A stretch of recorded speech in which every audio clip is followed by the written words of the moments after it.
இப்ப ஜெனரலா இருக்கக்கூடிய வெள்ளிக்கிழமைகளையும் இந்த சித்த வழிபாடுகள், இந்த தேவ வழிபாடுகள்லாம் இருக்காம ஜெனரலா இருக்கக்கூடிய வெள்ளிக்கிழமைகள்ல நம்ம மனிதர்களுடைய வழிபாடுகளா இருக்கு. ஆடி வெள்ளி, தை வெள்ளியில வந்து ரொம்ப விசேஷமான வழிபாடா சொல்லிருக்கு.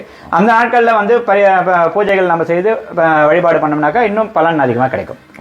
இந்த இந்திரனுக்கு இருக்கக்கூடிய குழப்பங்கள் எந்த வகையில இருந்ததோ அந்த வகையில தான் அந்த நாக பன்னக யந்திரம் அப்படின்னு சொல்லக்கூடிய அந்த நாகம் வந்து 4 நாகங்கள் ஒன்றாக பிணைந்த மாதிரி தெரியுது. 5வது நாகம் நடுவில் இருக்கக்கூடிய சுவாமியினுடைய கால கீழே சூட்சும ரூபத்தில் இருக்கு. அந்த 5 நாகங்கள் சேர்ந்திருக்கக்கூடிய அந்த நாகப்பிணையல், அந்த நாகப்பிணை அப்படின்றது வந்து இந்திரனுடைய மனசு எப்படி குழப்பமா இருக்கோ அதே போல அந்த குழம்பிய நிலையில் இருக்கக்கூடிய அந்த நாகப்பிணையல், அந்த நாகப்பிணையலுக்கு வந்து பரிகாரங்கள் பண்ணிட்டு நாகதோஷம் நிவர்த்தி அடையணும் அப்படின்றவங்க வந்து பரிகாரம் பண்ணிக்கிறாங்க. திருமண தடை விலகுது, புத்திர சந்தான தடை இருக்கவங்க வந்து பரிகாரம் பண்ணிட்டு ஒவ்வொரு ஞாயிற்றுக்கிழமையும் சாயங்காலம் ராகுகால நேரத்தில் அந்த பரிகாரம் பண்ணிட்டு இருக்கோம். கண்கூடா வந்து 5 வாரம் வந்து அபிஷேகம் பண்ணிட்டு பரிகாரம் அர்ச்சனை பண்ணிட்டு போறவங்களுக்கு அடுத்த ஒரு 2 மாசம் 3 மாசத்துக்குள்ள அவங்க வேண்டுதல் நிறைவேறி பத்திரிகையோட வந்து இந்த கோவிலுக்கு வந்து திரும்ப அபிஷேகம் காலையில வேலை இல்லையா? சாயரட்சை 4 ராகுகால நேரத்துல